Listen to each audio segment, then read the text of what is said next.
watching News 19 at 6 on WLTX+. Well, good evening, and thanks so much for joining us for News 19 this Thursday afternoon, and happy Thanksgiving to you all. I'm Shannon Taylor, and we are beginning tonight following two fires that happened earlier today in Southeast Columbia, one on Byron Road and the other nearby on True Street. Over on Byron Road, emergency crews got on the scene just around 11:30 this morning to find these apartments up in flames. 4 people are displaced because of this, and thankfully, no injuries were reported. Now, we spoke to one neighbor who told us he heard a loud noise before noticing the fire.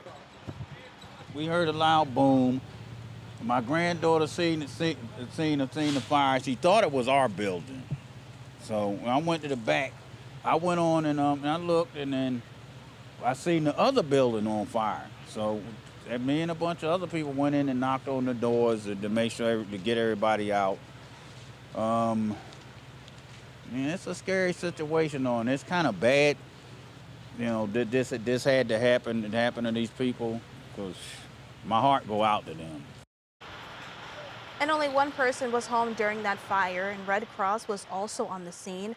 Coming up at 11, our News 19's Jamin Wade will give us more details on that fire. And firefighters were also called to a second separate fire just minutes after crews had arrived at the Byron Road scene.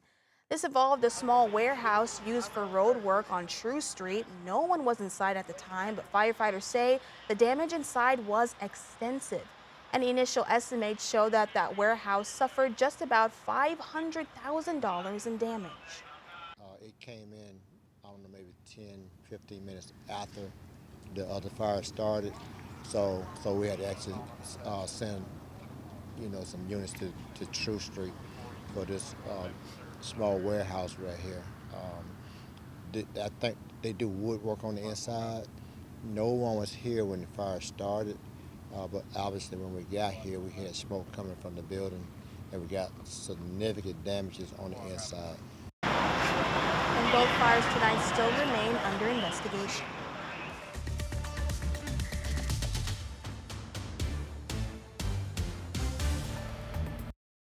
Hello, I'm meteorologist Jennifer Stanonis. Hopefully you're having a nice Thanksgiving so far. It is quiet but chilly out there, and clear skies across even the region and across the state. And we're going to continue to have those clear skies for tonight and into tomorrow. Some beautiful sunshine, although chilly. Low temperatures drop down right around 30 for those overnight lows and to start your day tomorrow. And then as we head into the afternoon, highs near to right around 50 degrees, low 50s. So to start the day off tomorrow, lows even some upper 20s to right around 30. And then for Saturday morning's forecast, even colder, mid 20s, in fact, to upper 20s. So weather impact alert for another freeze, the chilly, cold conditions for both Friday and Saturday mornings, and also a frosty start to Saturday as well. So get those jackets, hats, and gloves ready to go. I'll have more details in the full forecast coming up right now. Back to you. And tonight we're continuing coverage out of Orangeburg County as the Sheriff's Office is asking for your help to finding 2 men wanted in a fatal drive-by shooting. Now, deputies are searching for 18-year-old Anthony Fersner and 19-year-old Tristan Mack, both wanted for murder. Sheriff Leroy Ravenel says they should be considered armed and dangerous. 2 other suspects, 18-year-old Deron Holloway and 18-year-old Jaden Ferguson, are already in custody. And the charges stem from an incident that happened on November 17th, a shooting on Mingo Street, where 21-year-old Kyrie Walker was found after witnesses reported shots fired from a passing vehicle. Anyone with information is urged to call the sheriff's office and to not approach those suspects.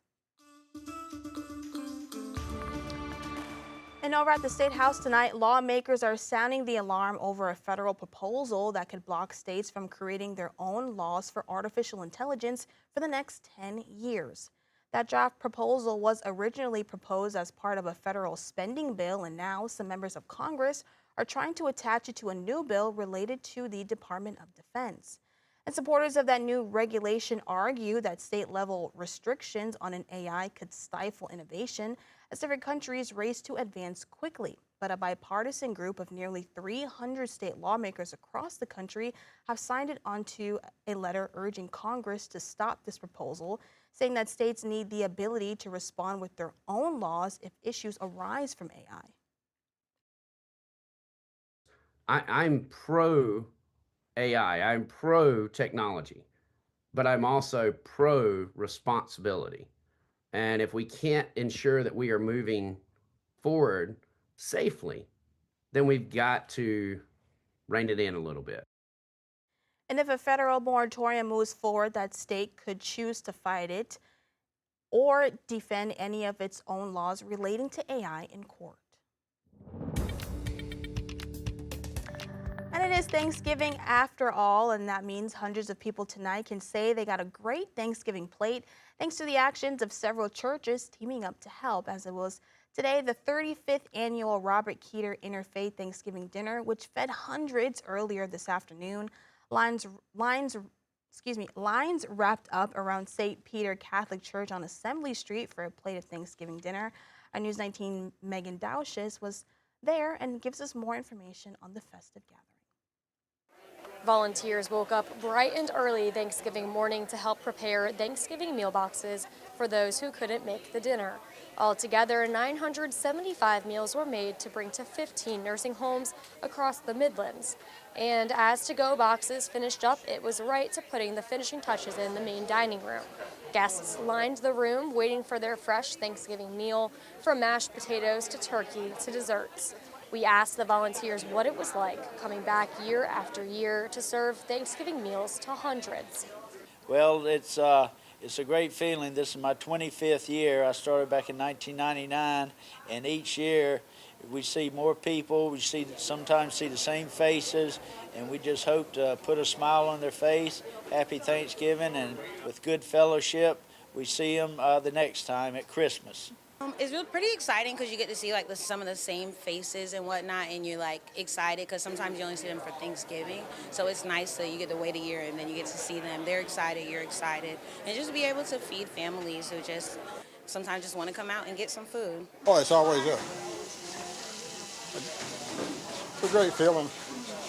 And Shirley Nelson, who started the meal alongside the event's found and namesake, Robert Keeter, had the chance to come back this year. Hal Lomenick and other volunteers were excited to see her. And she's a real trooper there. She had gotten sick this past year and couldn't come with us. She came in to help us this year, and she'll keep going as long as she can, and she's an inspiration to all of us here. And even Nelson sat down to reminisce on what it felt like serving when she first started. Just seeing those people made your heart feel good.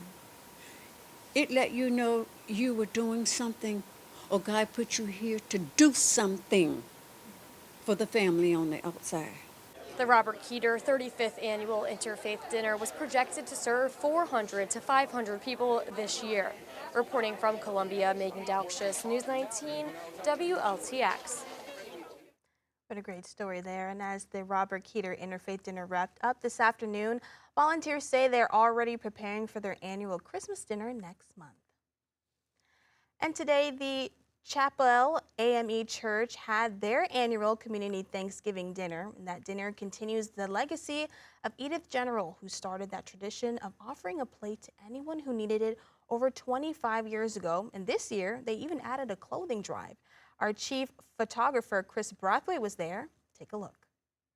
On this day of giving thanks, a lot of places are offering free meals and other services to those in the community. One of these places is Chapel Memorial AME Church. There you go.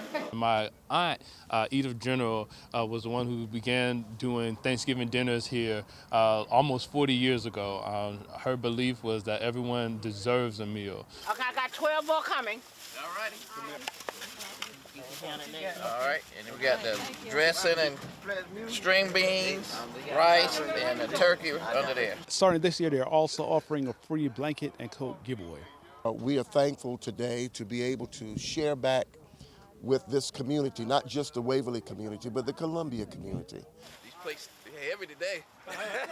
But this is our first coat drive and blanket drive for those who are in need, not just the homeless, because everybody is not homeless. So those who are in need, we're going to be providing coats and blankets to them. They were donated by St. Peter AME Church, Mount Pisgah AME Church in Dixiana, some family and friends from Cedar Grove AME Church, and family members. I'm just thankful that Reverend Buxton and the Chappell family, along with my aunt, Miss Diane LeBrew, continues this legacy and continues to invest into this. Happy Thanksgiving! As we're talking about Thanksgiving, that means traveling was definitely involved, and AAA has estimated about 82 million people are traveling for at least 50 miles for Thanksgiving, as it's all about gratitude, connection, and especially family. Chris Van Cleef is at Washington's Regal National Airport with that story. In Dallas, the day before Thanksgiving rush turned into a turkey trot for some flyers who left their cars after getting stuck in this massive backup coming into DFW Airport. In the Midwest and Northeast, Wednesday's winter weather contributed to more than 6,000 flight delays and made driving treacherous at times. But many of the last-minute travelers braving one of the busiest days of the year found their trips surprisingly smooth. We were nervous, but traffic was great and the parking was so easy. Everything's open, so we're happy. As much of the nation sits down to dinner, a moment of thanks came early for Delta Captain Malik Senegal. Come with me to the car.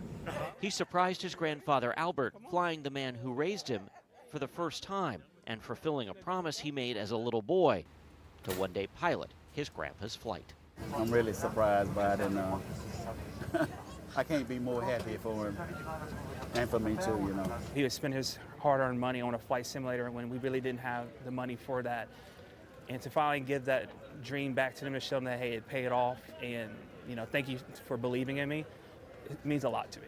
A high-flying moment of gratitude marking a holiday built on giving thanks and being together. It's just a full circle moment, and I finally get to share something I love with him for the first time. And it wasn't just his grandfather. Captain Senegal was able to get the whole family together on the same flight for the first time. Now, when we look at the trek home, Sunday is expected to be the busiest day on the roads and here at the airports, but there is concern about potential winter weather for that travel day. Chris Van Cleef, CBS News at Washington's Reagan National Airport. And after the break, hundreds hit the starting line for the Turkey Day 5K this morning. After we come back, we'll show you how that race brought out first-timers and longtime families. Keep it here.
welcome back and happy Thanksgiving to you all. For many, this morning it started at the race line for hundreds of people who were lined up at the Colonial Life Arena, as it was the 21st annual Turkey Day 5K, and runners say this race matters.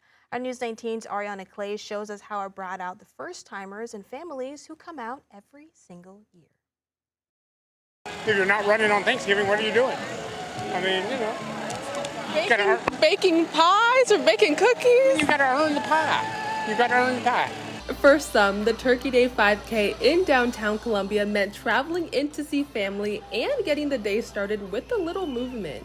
She flew down from New York City. Just for this I came up from Alabama.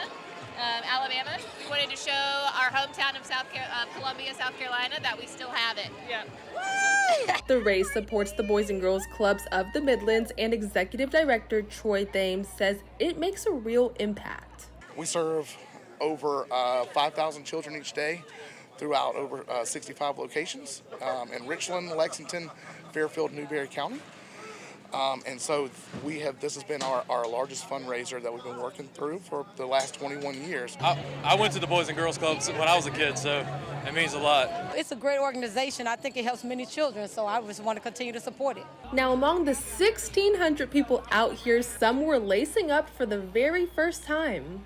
You're dripping in sweat. Okay, did you run the 1K or the 5K? The 5K. How was that? Oh, that was epic. I mean, it's the first time I'm running a 5K race. I've trained for about 3 months. You guys could have been baking cookies or sleeping in this morning. Why do the 5K? She wanted to do it, so I did it. So I can be skinny from eating all the Thanksgiving food.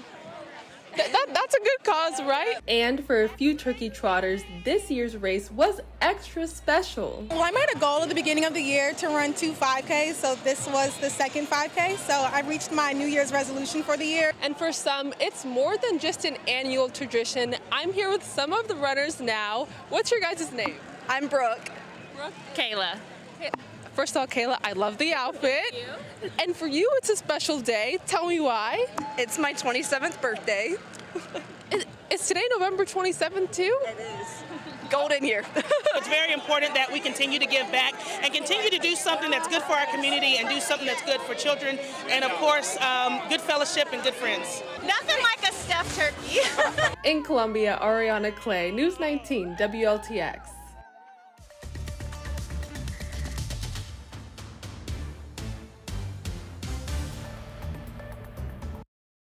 Hello, I'm meteorologist Jennifer Stenotis. Pretty quiet for the most part, but chilly as we head through the rest of the weekend into the weekend. Note dry conditions right on into Saturday through Saturday. Then the rain chances start to kick up a little bit on Sunday into Monday, and a better chance as we head into Monday night and into Tuesday. I'll take you through all that in a moment. Right now, though, we are enjoying high pressure overhead over the region, continuing to bring mainly clear skies. Pretty nice, even across the state as well and beyond. We are going to continue to have really nice conditions.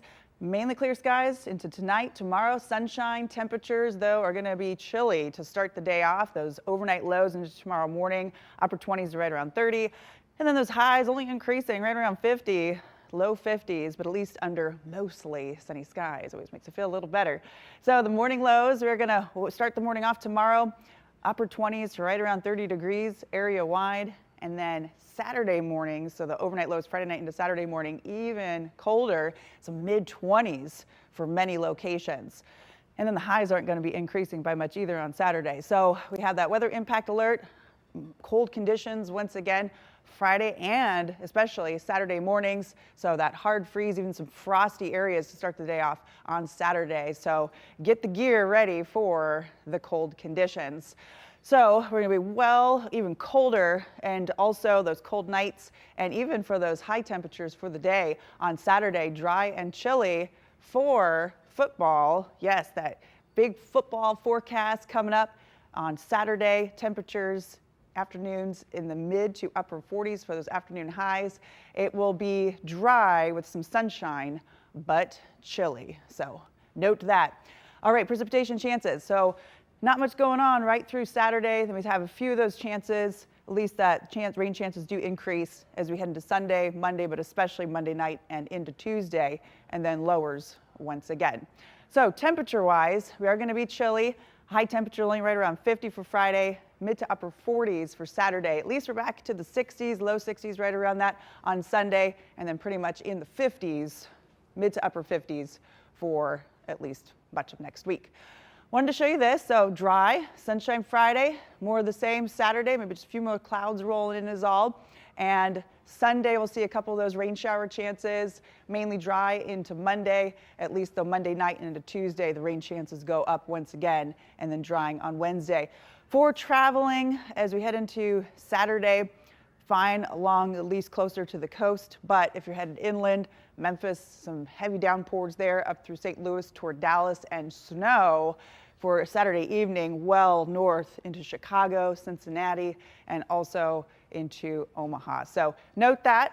Locally though, not much going on. Overnight mainly clear, and we'll have temperatures going to be in the upper 20s to right around 30 degrees, so a little chilly for tonight, the next couple nights. Tomorrow afternoon highs right around 50 degrees, at least some sunshine, and then another chilly night for tomorrow night. Lows even some mid to upper 20s to start the weekend off for Saturday, and high temperatures not increasing by much either, mid to upper 40s. Sunday, highs right around 60, a few shower chances into the start of the week, and then a better chance of that rain for Monday night and into Tuesday. 50s for pretty much most of next week, mid to upper 50s with drying conditions once again Wednesday and Thursday.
And in more news tonight, 2 National Guard soldiers from West Virginia remain in critical condition in the hospital after they were shot on parole in our nation's capital.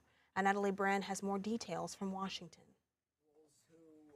Federal law enforcement say they're praying for the recovery of 2 West Virginia National Guard members shot in Washington, D.C. Wednesday, just blocks from the White House.